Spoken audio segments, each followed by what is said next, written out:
حضرت جابر میگویند که این رجلا یک مرد باید در اون مرد عصر رسول خدا صلی الله علیه و آله و سلم بودن. مردم آمدن بیعت کردن با پیغمبر خدا در تحت شجره، در تحت درختی که با پیغمبر خدا صحابه بیعت کردن. رسول الله صلی الله علیه و آله و سلم فرمود کدام کسی که قسم به غیر خدا بخورد او غیر اسلام کاذبن، او همون کاذبش به منزله قتل خودش است. من ذبح نفسه بشیء عذب به یوم القیامه، رواه ابو داود و رواه البخاری.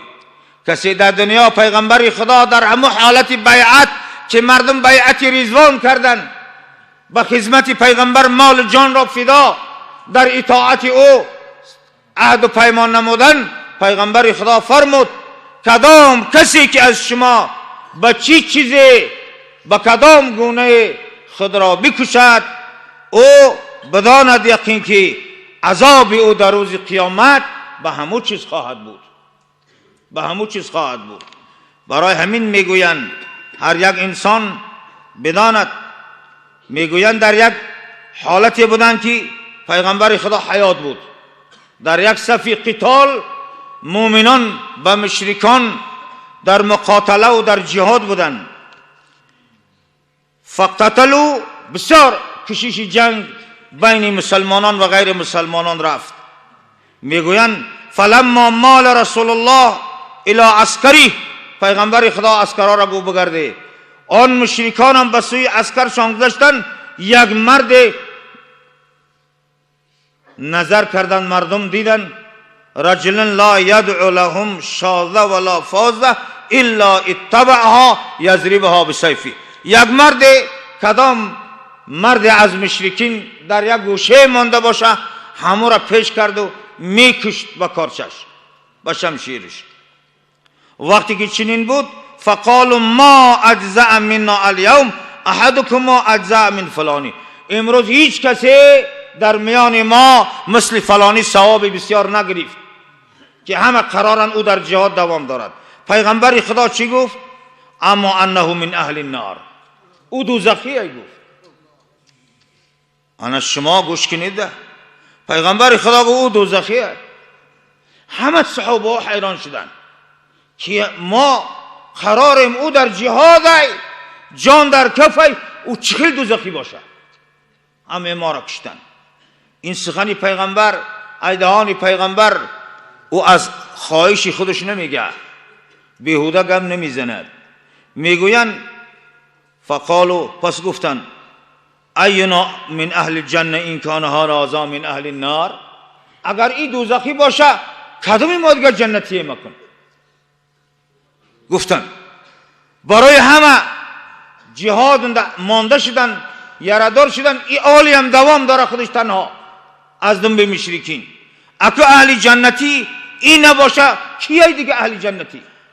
این گپ در زبان و دل مردم وقتی که گذشت، میگوین فقال رجل من القوم انا صاحبه ابدا، یک مرد از این گفتار پیغمبر خفه شد، گفت دوزخ هم که بروه من قطعی همین هرگی جدا نمیشم که حقیقتا مجاهد حقیقی همین مرد است.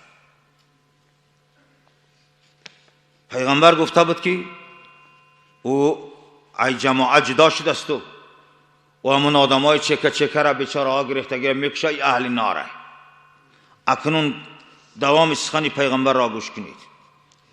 میگه فخرج معه فكلما وقف معه و اذا اسرع.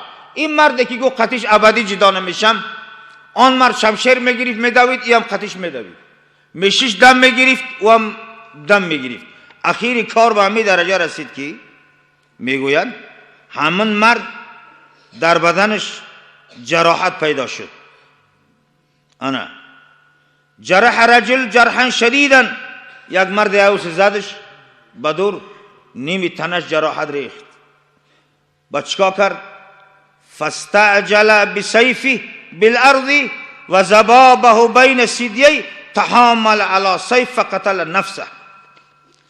دید که بسیار یارش وزمین است، همون شمشیرش از رانش کشید، در زمین زد، نوک نیزه را در اینجای خودش طوری کرد، خجا گیجقید، در جاش مرد.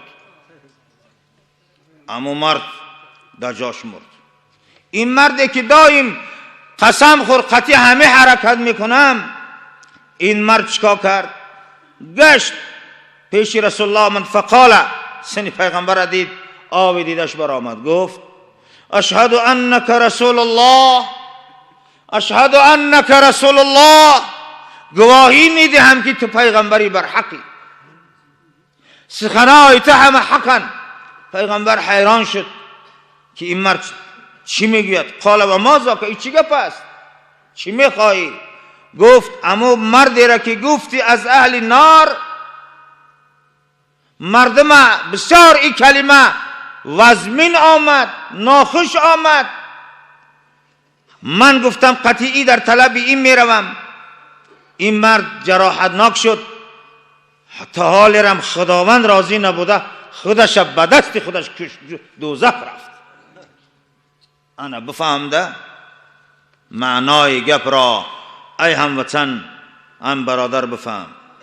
برای همین است که رسول الله فرمودند ان الرجل لا يعمل عمل اهل الجنه فيما يبدو للناس. انسان است که عمل جنتی کرده ایستاده است، در نظر ظاهری، در نظر مردم بسیار مردی نیک و عابد است، لیکن و هو من اهل النار، و حالا آنکه او دوزخی است. مرد است که عمل دوزخی میکند، یا کارهایی که انسان را به دوزخ میبرد، همو کارا را کرده ایستاده است، لیکن و هو من اهل الجنه، و حالا که او اهل جنت است. انما الاعمال بالخواتیم، گفتن پیغمبر، اخیری کار معتبر است. آیا تو ای مسلمان یک انسان هستی که خیلی در جوانیش بی‌ادب است، خیلی، لیکن یک روز میبینی یک مرد عابد است که به یگان کس کار نداره، آب دیده بینه، از کارهای کردگیش پشیمانی مینه، میگه خدایا دهنم حرام کردم، فساد کردم، امروز غضب تو در بالای من یک نیا توبه کردم. با همون توبه منبرم میروه، پاکیزه منبرم میروه. یک کسی را میبینی در اول بسیار مرد خوب است، مردم در تعریف و توصیف و آکازا بسیار نظر میکنی که قریب او برتر رفته است که تغییر یافت، همه انواع گناه او پیدا است، همو تا به همون راه شقاوت منبر دوزخ میروه. بنابراین پیغمبر صلی الله علیه و آله و سلم گفتن اعتبار اخیری کار است. خداوند اخیری کار همه ما و شما را به خیر بیارد.